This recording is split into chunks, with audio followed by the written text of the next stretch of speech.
अस्सलाम वालेकुम स्टूडेंट्स। तो इस वीडियो में हम लोग बात करेंगे कुछ क्लिनिकल प्रैक्टिसेस की, गाइडलाइंस की, अप्रोच कैसे करना है, एग्जामिनेशंस कैसे करनी है। ठीक है, तो मेनली हमारे पास 4 to 5 क्लिनिकल एग्जामिनेशंस होती हैं। आप लोगों ने हर हाल में करनी है, भले आप थर्ड ईयर में, फोर्थ ईयर में, फाइनल ईयर में। थर्ड ईयर से ही आप लोग की क्लिनिकल प्रैक्टिसेस शुरू हो जाती हैं। आपकी रोटेशन लगती है वार्ड में, ओपीडीज़ में। तो आप लोगों ने जो है ना सब चीज़ों को साथ साथ लेके चलना होता है। सबसे पहले जो है ना जनरल फिजिकल एग्जामिनेशन की बात कर लेते हैं।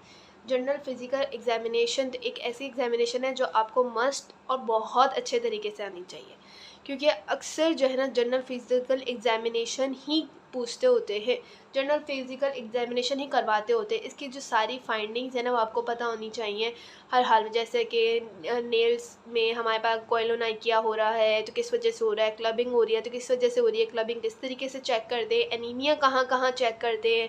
ठीक है, उसके अलावा अगर आपके पास पेरी ऑर्बिटल एडिमा है या एंकल एडिमा है तो इसके क्या कॉजेस हो सकते हैं। ब्लड प्रेशर तो लास्ट में आपको पता होना चाहिए कि ब्लड प्रेशर चेक कैसे करते हैं, नॉर्मल ब्लड प्रेशर कितना होता है, पल्स रेट कैसे चेक करते हैं। ठीक है, और बच्चे अक्सर रेडियो फिमोरल डिले या radial delay, radial brachial delay comparison नहीं करते पल्सेस का, तो वो तो लाजमी करनी है आप लोगों ने, क्योंकि जो है ना और क्योंकि एग्जामिनर यही देख रहा होता है कि आप लोग जो है ना पता है अभी है, आप लोग अगर नहीं भी करवा रहे हैं तो आप लोगों ने एटलीस्ट मेंशन ज़रूर करना है कि हम लोग जो है ना ये रेडियो फिमोरल डिले देख रहे हैं या रेडियो ब्रेकल डिले करेंगे। ठीक है, इसके अलावा हमको कॉजेज़ मस्ट पता होने चाहिए। बच्चे अक्सर यही गलती करते हैं कि जीपी कहते हैं कि आसान होता है तो वो तो करवाएंगे नहीं, हम लोग उसे तो छोड़ देते हैं। ऐसा नहीं है कि जीपी ही इम्पॉर्टेंट है, हर जगह इम्पॉर्टेंट है जीपी, और कुछ नहीं आ रहा हो तो जीपी तो लाजमी आना चाहिए।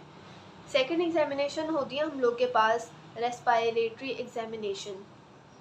रेस्पायरेटरी एग्जामिनेशन भी बहुत इंपॉर्टेंट है। आपको पता होना चाहिए कि एंटीरियर, लेटरल और पोस्टीरियर में ऑस्कल्टेशन कैसे करते हैं मेनली, और परकशन कैसे करते हैं। अब देखो सबकी फाइंडिंग्स आपको अच्छे से आने चाहिए। थर्डली हमारे पास होती है सीवीएस की एग्जामिनेशन। अच्छा, सीवीएस में ना एक सीवीएस एग्जामिनेशन होती है पूरी, कहते हैं कि सीवीएस एग्जामिनेशन करें, वरना ज़्यादातर कहते होते हैं कि प्रीकॉर्डियम की एग्जामिनेशन करें। प्रीकॉर्डियम क्या है? Anterior wall of the chest. तो आपको ये बात पता होना चाहिए कि प्रीकॉर्डियम कह रहे हैं, एंटीरियर वॉल ऑफ चेस्ट कह रहे हैं, इसका क्या मतलब है। ठीक है, अगर एंटीरियर वॉल ऑफ चेस्ट कहते हैं ना तो इसका मतलब है कि आपको ना प्रीकॉर्डियम की एग्जामिनेशन करनी है। और अगर कहा जाता है कि आपको एंटीरियर चेस्ट की करनी तो वो रेस्पायरेटरी एग्जामिनेशन है। याद रखिएगा, प्रीकॉर्डियम क्या है? एंटीरियर वॉल कहेंगे चेस्ट की तो वो कहलाएगा प्रीकॉर्डियम, अगर एंटीरियर चेस्ट कह रहे हैं तो रेस्पायरेटरी कहलाएगा। ये अक्सर कन्फ्यूजन होती है बच्चों को। सेकेंडली हमारे पास सीएनएस एग्जामिनेशन होती है। सीएनएस एग्जामिनेशन में ना ज़्यादातर आपके पास मोटर एग्जामिनेशन करवाते होते हैं, लोअर मोटर एग्जामिनेशन या अपर मोटर एग्जामिनेशन करवाते होते हैं। आपको जो है ना इसके रिफ्लेक्सिस, सुपरफिशियल डीप रिफ्लेक्सेस जो होते हैं ना आपको वो पता होने चाहिए, और उनकी क्या रूट वैल्यूज़ हैं वो मेनली पूछते होते हैं कि रूट वैल्यूज़ क्या हैं ये बताएं। ठीक है, इसके अलावा एक और क्वेश्चन होता है एट्रॉफी का, कि अगर यूनिलैटरल एट्रॉफी हो रही है मसल में तो उसके क्या कॉजेस हो सकते हैं। मेनली पोलियोमाइलाइटिस होता है, तो आप लोग को ये पता होना चाहिए। ठीक है, उसके अलावा हमारे पास सीएनएस, सीएफईएस, रेस्पायरेटरी, ये सारी एग्जामिनेशंस होती हैं। उसके अलावा एक मेन एब्डोमिनल एग्जामिनेशन भी होती है। एब्डोमिनल एग्जामिनेशन में ये बहुत इंपॉर्टेंट है। जिस तरीके से हमारे पास वैसे तो सारी एग्जामिनेशन इंपॉर्टेंट है, तो मेनली जीपीई और एब्डोमिनल एग्जामिनेशन तो लाजमी आनी चाहिए। एब्डोमिनल में आपसे लिवर, स्प्लीन और लिवर विसरल मैगैली के बारे में पूछते हैं। कॉजेस आपको रटे हुए होने चाहिए, फिंगर टिप्स पे होने चाहिए, हर हाल में आने चाहिए आप लोग को। उसके अलावा ऑस्की के और एक ना ऑस्की के स्टेशन अब होते हैं, तो ऑस्की के स्टेशन के ना पूरी वीडियोस जो है ना अपलोड करी हुई हैं, चाहे तो आप लोग वहाँ से भी जाके देख सकते हैं।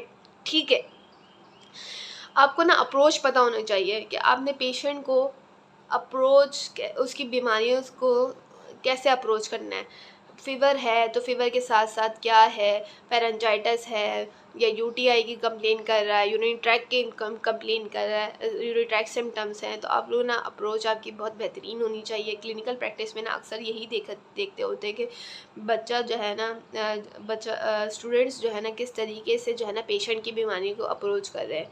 अगर वो कह रहा है कि फ़ीवर है तो फ़ीवर के साथ ना आपने हर चीज़ पूछनी है। फेरेंजाइटिस का पूछना है, उसके अलावा आपने यूरिनरी ट्रैक्ट सिम्टम्स पूछने हैं, कफ का पूछना है, वॉमिटिंग डायरिया का पूछना है, कॉन्स्टिपेशन का पूछना है। ये सब जो है ना क्वेश्चंस मस्ट आपको आने चाहिए।